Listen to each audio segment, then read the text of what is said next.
ராதிகா கோபி வீட்ல சொல்றாங்க, நான் ஊருக்கு கிளம்ப போறேன்னு. ஈஸ்வரி சொல்றாங்க, ராதிகா கொஞ்ச நேரம் வெயிட் பண்ணு, நான் வந்துடுறேன்னு சொல்லிட்டு போறாங்க. ராதிகா இத வாங்கிக்கம்மா. ராதிகாவும் ஈஸ்வரி கொடுக்கறத வாங்கிக்கிறாங்க. ராதிகா அதை திறந்து பாக்குறாங்க. அதுல புடவை இருக்கு. ஈஸ்வரி கேக்குறாங்க, பிடிச்சிருக்கா ராதிகா உனக்கு? பிடிச்சிருக்குன்னு சொல்றாங்க ராதிகா.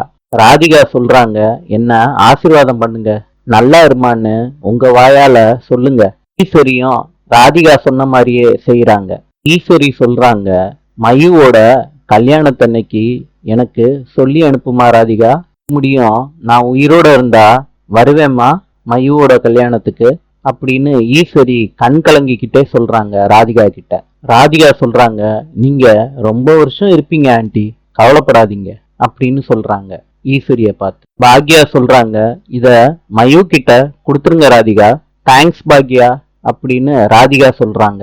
ராதிகாவுக்கு ஃபோன் கால் வருது. பேசிட்டு எல்லார்கிட்டையும் சொல்றாங்க, கேப் வந்துருச்சு, நான் கிளம்பணும்னு சொல்றாங்க. எல்லார்கிட்டையும் ராதிகா சொல்லிட்டு கிளம்புறாங்க. கோபியால இதை ஒத்துக்கவே முடியல. வீட்டு வாசல் முடியும் வந்து பாக்குறாரு ராதிகா போறத. ராதிகாவை கார்லயும் ஏத்தி விடுறாரு கோபி. ராதிகா எல்லாருக்கும் டாட்டா சொல்லிட்டு கிளம்பிடுறாங்க கார்ல. வீட்டுல இருக்க எல்லாரும் சோகமா இருக்காங்க. கோபி அவங்க அம்மா கிட்ட பழசெல்லாம் சொல்லி கண் கலங்குறாரு. செல்வி சொல்றாங்க பாக்யா கிட்ட, முதல் ட்ரிப்பு ராதிகா மேடம் எவ்வளவு கெத்தோட வந்தாங்களோ அவ்வளவு கெத்தோட திரும்பி போயிட்டாங்கல்லக்கா. கொஞ்சம் வெடுக்கு வெடுக்குன்னு பேசுவாங்க, ஆனா அவங்களுக்கு நல்ல மனசு. அவங்க நல்ல மனசுக்கு எல்லாமே நல்லபடியாவே நடக்கும்க்கா. ஈஸ்வரி ராதிகா போன கவலையில பாக்யா கிட்ட சொல்லி குழம்புறாங்க. அப்ப ஈஸ்வரி சொல்றாங்க, நீ சொன்னது கரெக்டு தான் பாக்யா. நான் என் பேர பிள்ளைங்க என்னோட பிள்ளைன்னு தான் நான் யோசிக்கிறேன். மற்றவங்களை பத்தி நான் யோசிக்கிறதே இல்ல பாக்யா.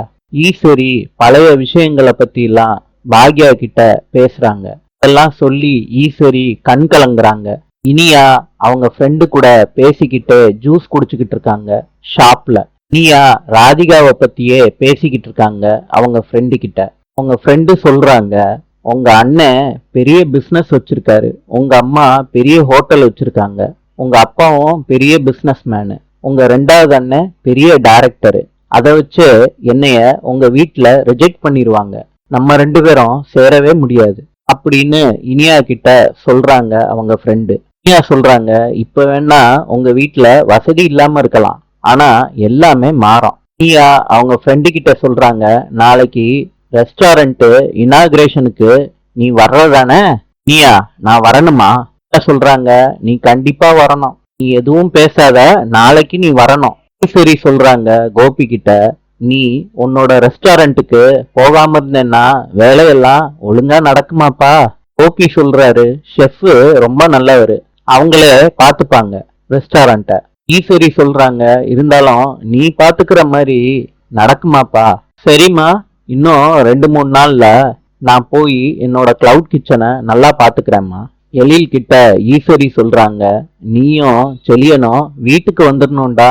முன்னாடிலாம் நம்ம வீடு கலகலன்னு இருக்கும், தெரு முனையில கூட நம்ம சிரிப்பு சவுண்டு கேட்டுக்கிட்டே இருக்கும். எழில் சொல்றாரு, வந்துடுறேன் பாட்டி. இல்ல எப்ப பாட்டி? அதுக்காண்டி ஒரு நேரம் வரும். அப்போ என்ன பாட்டி, வந்ததுல இருந்து ரொம்ப சோகமாவே பேசிக்கிட்டு இருக்கீங்க? இல்ல, நடக்கிறதெல்லாம் சோகமாவே நடந்துகிட்டு இருந்துச்சுன்னா என்னடா பண்ண முடியும்? சந்தோஷப்படுற மாதிரி ஒரு விஷயம் கூட நடக்க மாட்டேதேடா பாட்டி. அதான் அம்மா நாளைக்கு புது ரெஸ்டாரண்ட ஓபன் பண்ண போறாங்கல்ல பாட்டி, அது எவ்வளவு பெரிய சந்தோஷமான விஷயம். எழில, அது சந்தோஷமான விஷயம்தான், ஆனாலும் அப்ப பாக்யா வந்துடுறாங்க. எழிலு, இப்பதான் வந்தியா? ஆமாம்மா. அம்மா, உன்னோட திறப்பு விழா வேலையெல்லாம் எப்படிமா போய்கிட்டு இருக்கு?